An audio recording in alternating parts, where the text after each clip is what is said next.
People who have visited the US, what is your WTF America story? I'm English and visited California about a decade ago. We'd been staying in a small town called Mariposa while we visited Yosemite National Park for a couple of days. My friends had continued their road trip on to Vegas, while I had to head back down to LA and get the plane home. I was waiting for a bus to the station in Mariposa. It was raining, uncharacteristic for April I was told. A pickup truck pulls up. The first thing I see is a huge dog sitting in the passenger side. Then an old lady, I'm guessing around 60, peers over and asks me, "Where are you headin'?"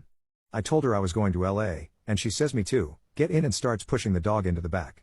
Partly out of politeness but mostly out of curiosity I jumped in. I think it was around a 3 to 4 hour drive to LA. As we set off she starts listing all the things we have to do before we get there. Visit her friend to move a trailer, visit another friend who has broken her ankles to feed her dogs, visit a place where she could do her taxes. That should only take a few hours.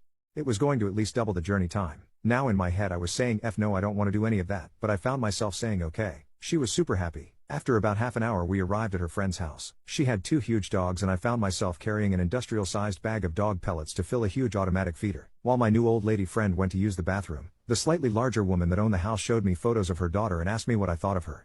I said she was pretty, which wasn't a complete lie. She told me she didn't have a boyfriend and I nodded and smiled awkwardly. Then she said, "So you're going all the way down to LA with old lady friend, are you?" I saw my chance. Actually, I think it might be better if I get the train. Do you know when the next one is?" Slightly large woman checked the train times. Then she hollered out, "Old lady friend, he needs to get the train. The next one's in 20 minutes.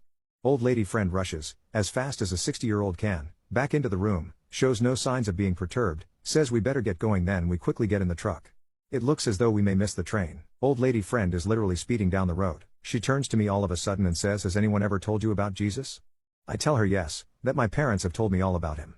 That doesn't put her off giving me a little speech and I don't say anything to stop her. I just smile and thank her. As we get closer to where the station is supposed to be, she winds down her window at some lights and shouts to a surprised dude on the street, "Where's the station?" Before accelerating hard and speeding round the bend in the direction the guy pointed to.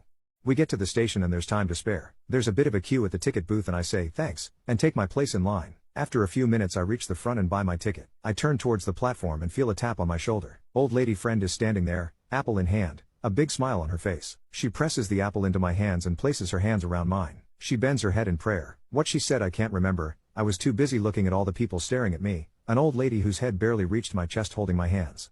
Amen. Without another word, she walks away. The train arrives and I leave.